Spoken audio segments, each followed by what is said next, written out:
Le petit déjeuner est-il le repas le plus important de la journée? Est-ce que si on saute le petit déjeuner, on aura des problèmes de santé? Si on a un diabète ou un prédiabète par exemple, est-ce que sauter le petit déjeuner va perturber notre glycémie?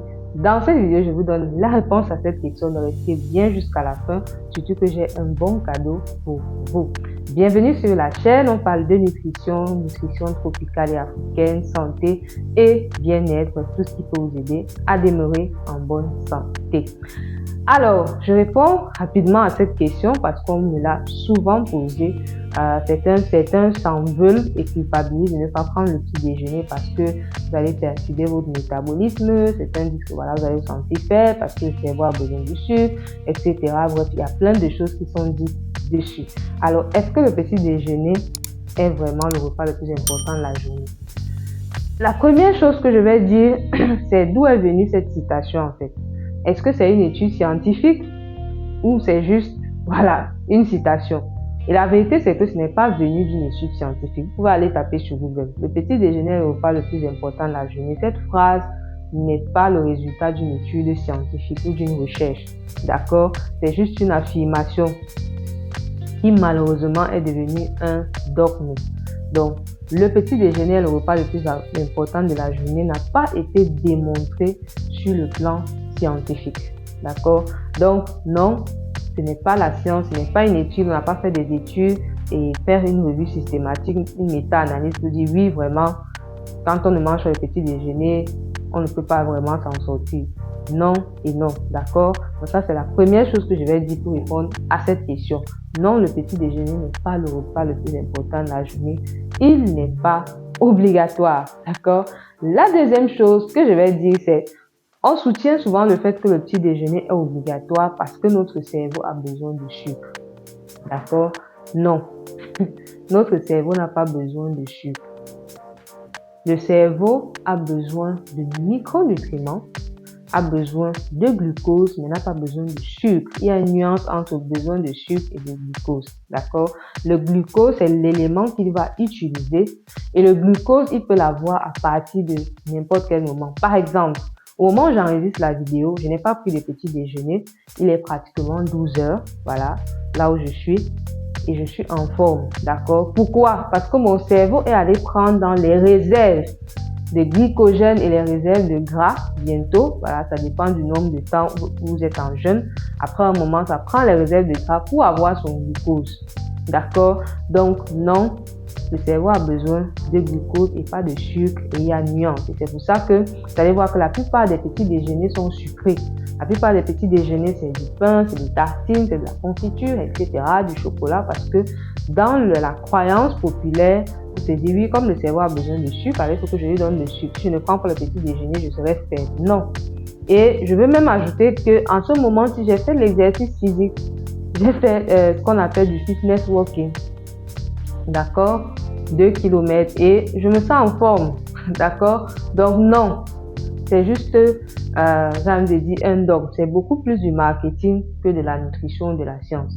D'accord? Donc, non, le cerveau n'a pas besoin de sucre. Le cerveau a besoin de glucose et il peut avoir le glucose à partir des réserves. D'accord? C'est pas forcément pour perdre du poids, c'est pour être en bonne santé. Le cerveau aura toujours besoin d'aller puiser dans ses réserves du gras, d'accord? Parce que je vois certains venir et dire non, moi je veux pas perdre du poids, je ne veux pas que mon corps puise dans ses réserves. Non, c'est important qu'il apprenne à puiser dans ses réserves pour avoir ce qu'on appelle la flexibilité métabolique. Enfin, je ne vais pas entrer dans les termes techniques, mais retenez que le cerveau a besoin du glucose et non du sucre et que le glucose, on l'a à partir d'autres choses. On l'a à partir des réserves qu'il y a dans le foie, on l'a à partir des réserves de gras, voilà, pas forcément du fait qu'on va shooter son sucre, d'accord? La troisième chose que je vais dire sur le petit déjeuner, justement par rapport à ça, et avant de dire cette troisième chose, si vous avez un diabète, vous voulez vraiment savoir comment composer le repas, même ceux du petit déjeuner, cliquez sur la masterclass offerte où j'en parle vraiment. Elle est 100% offerte, d'accord? Vous cliquez et vous allez juste accéder à cette masterclass parce que c'est très important de pouvoir comprendre ces choses, particulièrement quand vous avez déjà un problème de santé. Alors, la troisième chose que je vais dire sur le petit déjeuner qui découle de la deuxième, d'accord, c'est que le sucre a plutôt un effet délétère, d'accord, sur votre cerveau. Quand je dis le sucre, c'est le sucre raffiné justement qui a un indice glycémique élevé. Et sucre, ce n'est pas seulement le sucre de table, le sucre blanc, c'est aussi les tartines, c'est aussi les confitures, etc. Pourquoi? Parce que quand vous consommez régulièrement des aliments à indice glycémique élevé, vous allez mettre votre corps dans un état inflammatoire, d'accord? Et le cerveau ne supporte pas l'inflammation. Donc oui, vous allez peut-être avoir un peu de boost parce que vous avez un pic de glycémie, mais après, vous allez vraiment vous sentir fatigué, d'accord?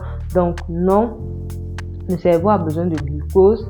Il a besoin de glucose à partir des bonnes sources même de glucose. Même si vous voulez prendre un petit déjeuner, que ce soit des bons glucides, que ce soit des bons aliments, que ce soit que ce soit bien composé. Donc le cerveau n'a pas besoin, je le répète encore, du sucre. Le sucre perturbe plutôt votre cerveau, votre concentration, votre mémoire, d'accord? Et la dernière chose qui est un bonus, c'est que le fait de sauter le petit déjeuner ne va pas avoir d'impact négatif comme on le pense, d'accord? Quand vous sautez le petit déjeuner, qu'est-ce que vous faites? Vous demandez juste à votre corps d'aller, comme je dis, puiser dans ses réserves, vous mettez le système digestif au repos et ça aura plutôt beaucoup d'autres effets bénéfiques sur votre santé, d'accord? Ça va aider à la régénération de certaines cellules, ça va aider à ce qu'on appelle l'autophagie, c'est-à-dire que le corps va aller, on va dire, manger, voilà, les cellules qui sont défectueuses et donc vous permettre de vous renouveler. Donc, ça va plutôt avoir des effets bénéfiques sur l'hormone de croissance, voilà, etc. Donc, ça correspond à notre physiologie et donc, il n'y a aucun problème. Si vous ne ressentez pas le besoin d'un petit déjeuner, n'en mangez pas, vous n'allez pas mourir, vous allez être en bonne santé. Bien sûr, le reste des repas et de l'alimentation doit être saine, voilà. Mais ne vous forcez pas à manger un petit déjeuner parce qu'on a dit que c'est le repas le plus important de la journée.